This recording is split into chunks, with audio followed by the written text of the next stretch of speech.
Utiliser tes entités directement dans tes formulaires, c'est une très mauvaise pratique. Dans cette vidéo, je te propose de découvrir le concept de Data Transfer Object et comment ça pourrait améliorer ta façon d'écrire du code sur ton projet Symfony. Moi, c'est Bernard Ng de Devcast. Si Symfony et PHP t'intéressent, n'hésite pas à liker la vidéo et t'abonner.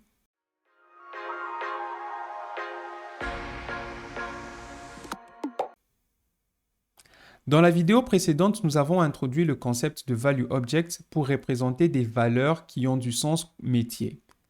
Le seul problème que nous avons encore, c'est que ces valeurs sont nullables par défaut. On peut régler ceci en utilisant la Property Promotion et en rendant ces propriétés obligatoires lorsqu'on instancie notre entité. Je peux aussi changer l'ordre de paramètres pour que l'adresse soit optionnelle. Ceci fait, nous avons encore un problème avec l'identifiant. Vous aurez remarqué que l'identifiant est auto-increment, ça veut dire qu'elle est fournie par la base de données. Pour avoir une identité, on est obligé de persister l'entité en base de données. Ça crée un couplage entre notre code et notre base de données. On peut se découpler de la base de données, en tout cas pour générer les identifiants, en utilisant un UID à la place. Le UID est fourni par le package Symfony UID. Gardez à l'esprit qu'il n'est pas très recommandé d'utiliser des UID comme clé primaire pour des raisons de performance. Je peux donc générer une nouvelle valeur pour mon ID qui sera un UID version 7. Une fois que cette valeur est générée, elle ne va plus changer, donc mon ID peut être en public read-only. Nous avons encore un problème. Je ne sais pas si vous l'avez remarqué, mais le fait que l'adresse soit optionnelle pose problème parce qu'en base de données, ce n'est pas le cas. Pourquoi est-ce que c'est optionnel ? Remarquons la définition de notre classe adresse. Nous avons défini ici de la validation en utilisant le composant validator de Symfony.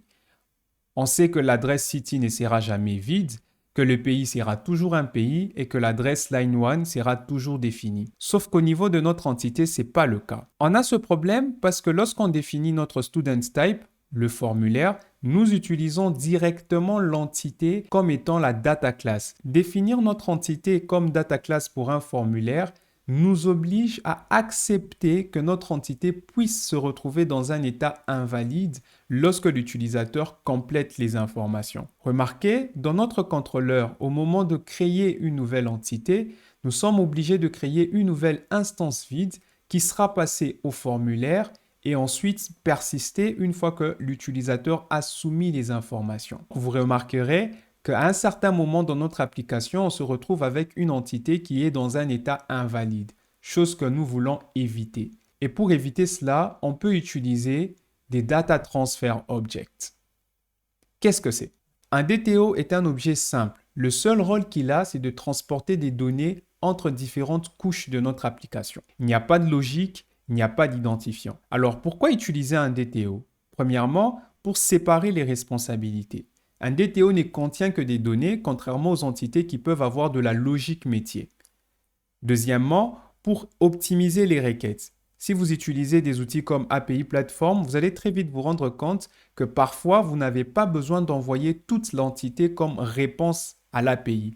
Pour ça, on utilise des contextes de sérialisation, mais vous vous rendez compte qu'on se base sur la configuration pour définir notre schéma de données, chose qui n'est pas intéressante. Avec un DTO, on peut définir uniquement les données qui sont importantes et les données qu'on souhaite transmettre à une requête d'API ou les données qu'on souhaite recevoir. Ça nous permet de modéliser nos données sans forcément se soucier de notre entité. Ensuite, pour la validation de données, ça nous permet d'avoir une classe qui peut être dans un état invalide pour ensuite fournir les données à notre entité qui doit toujours être dans un état valide. Pour sécuriser les entrées utilisateurs, c'est pratiquement la même chose qu'optimiser les requêtes. On n'a pas besoin d'envoyer toute l'entité parfois, on peut choisir uniquement les informations importantes. Et enfin, ça peut aussi nous servir d'anti-corruption layer. Qu'est-ce que ça veut dire? Parfois, votre application dépend des services extérieurs. Je vous donne l'exemple d'une API de paiement. Si jamais votre entité stocke les informations qui sont retournées par cette API de paiement en utilisant le même schéma de données, le jour où le service de paiement va changer son API, vous serez obligé de changer votre entité. Donc, il y a un couplage implicite qui vous oblige à modifier votre code alors que le changement est externe à votre système. Utiliser les DTO peut vous permettre de modifier uniquement le DTO sans jamais changer votre modèle de données qui est ici votre entité. Dans les formulaires, c'est beaucoup plus intéressant. En parlant de formulaires, voyons comment cela fonctionne. On peut utiliser les DTO à la place de l'entité au moment du pré-remplissage du formulaire et au moment de la soumission du formulaire. Plutôt qu'avoir une entité qui peut se retrouver dans un état invalide à cause de l'entrée utilisateur, on utilisera une classe modèle qui sera au fait notre DTO qui pourra avoir des règles de validation qui sont différentes des règles d'application métier. Je vous donne un exemple. Une adresse email doit avoir un bon format. Ça, c'est une règle de validation applicative.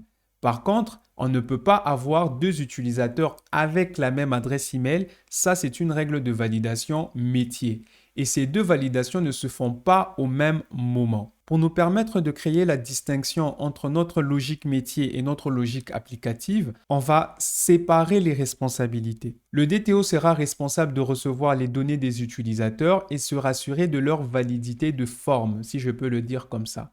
Par contre, l'entité, avec la logique métier qu'on pourrait y encapsuler, va se rassurer que la validation de fond est respectée. Voyons donc à quoi ressemble un DTO. En réalité, c'est une simple classe. Ici, je crée un simple DTO Student Model qui va représenter les informations importantes pour manipuler notre entité Student, que ce soit pour créer une nouvelle instance ou pour mettre à jour une instance existante. Au moment de la création de notre étudiant, vous remarquerez qu'on utilisait directement une nouvelle instance de notre entité, chose qui n'est plus possible parce qu'il faut passer en paramètres du constructeur les différentes valeurs. Ce qu'on peut faire maintenant, c'est utiliser notre DTO en instanciant évidemment ce DTO-là avec des valeurs vide, ça veut dire qu'il est dans un état invalide, passer ce DTO au formulaire, intercepter la requête et ensuite compléter les informations dans notre entité student. Donc vous remarquerez qu'on a fait la distinction entre l'entrée utilisateur et la création de notre instance. Au niveau du formulaire student type, pour que ça fonctionne, on va remplacer la data class avec notre student model qui est ici un DTO. Revenons à notre DTO. Lorsqu'on doit faire la mise à jour d'un étudiant, il faut qu'on puisse pré-remplir le formulaire. Et pour ce faire, Symfony utilisait directement la data class définie pour pré-remplir les informations dans le formulaire. Comment est-ce que nous allons faire maintenant que nous avons un DTO qui est stateless, qui n'a pas d'état? Pour ce faire, on peut rajouter une simple fonction createFromEntity qui prendra en paramètre l'état, ça veut dire l'entité sauvegardée en base de données, pour pré-remplir les différentes informations du DTO. Et une fois que c'est fait, on pourra utiliser ces DTO pré-remplis dans notre formulaire. Mais sur notre entité, il y a encore quelques changements importants qu'on peut faire. Déjà, on peut supprimer tous les setters. Pourquoi supprimer les setters? Tout simplement parce que nous avons des modifications incontrôlées, on peut avoir des incohérences de données, on peut avoir de la difficulté à tracer les changements. Si je fais cette adresse sur mon entité student, c'est difficile de dire pourquoi est-ce que j'ai fait ce changement. Est-ce que c'est parce que l'étudiant a changé d'adresse? Est-ce que c'est parce qu'il a déménagé? Est-ce que c'est parce qu'il a été exclu de l'école? Etc., etc. Difficile de savoir pourquoi un changement, une mutation a été faite lorsqu'on utilise uniquement des setters. Ça peut aussi poser des failles de sécurité et le code devient difficile à maintenir. Comment solutionner ça? On va utiliser plutôt des méthodes qui ont un sens métier. Au lieu d'utiliser une fonction de type setStatus, on pourrait utiliser markAsShipped. Comme ça, on est sûr que la méthode markAsShip va modifier notre entité de manière correcte. La logique de la mutation est encapsulée et ça nous protège contre les incohérences. Pour ça, dans notre entité, on va remplacer tous ces setters par une méthode métier qui sera updateProfile qui traduit bien l'intention de la mutation que nous faisons sur notre entité. Bien, maintenant nous pouvons mettre à jour notre entité. Pour cela, nous allons passer par un contrôleur. Dans la version précédente, on récupérait l'entité directement avec le mapping doctrine qui se fait avec l'ID qui est passé dans le routing. Maintenant, on ne peut plus se permettre de faire ça. On va donc utiliser notre modèle, créer une nouvelle instance de notre DTO à partir de l'entité existante, ensuite intercepter la requête et mettre à jour le profil. Vous allez donc remarquer qu'ici, la mise à jour de notre entité est explicite contrairement à ce qui se faisait avant. Ce qui est beaucoup plus clair et beaucoup plus maintenable. L'intention de la mise à jour est clairement définie et en utilisant les DTO, on a su découpler l'entrée utilisateur qui peut être invalide et on garde une consistance de données au niveau de notre entité. Voyons comment ça marche dans le projet Symfony. Sur mon projet Symfony, j'ai tout simplement créé un nouveau namespace app-dto et j'ai créé mon student model qui est un DTO. Et comme vous pouvez le voir, j'ai une méthode statique, ça s'appelle un constructeur nommé, qui me permet de créer une nouvelle instance de mon DTO à partir d'un état, c'est-à-dire de mon entité. Et au niveau de mon formulaire, j'ai précisé que j'utilisais maintenant le student model.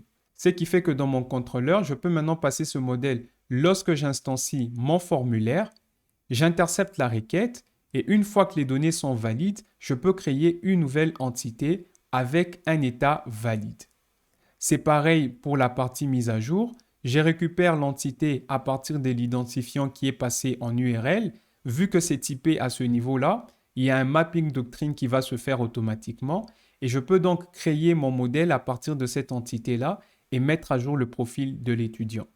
Voyons comment ça marche. Sur mon application, je vais créer un nouvel étudiant et si j'essaye de sauvegarder, vous voyez que j'ai bien mon entité sauvegardée en base de données. Et si j'essaye de faire une édition, je vais dire test updated et je vais mettre à jour mon entité. Vous voyez que mon entité est bien mise à jour.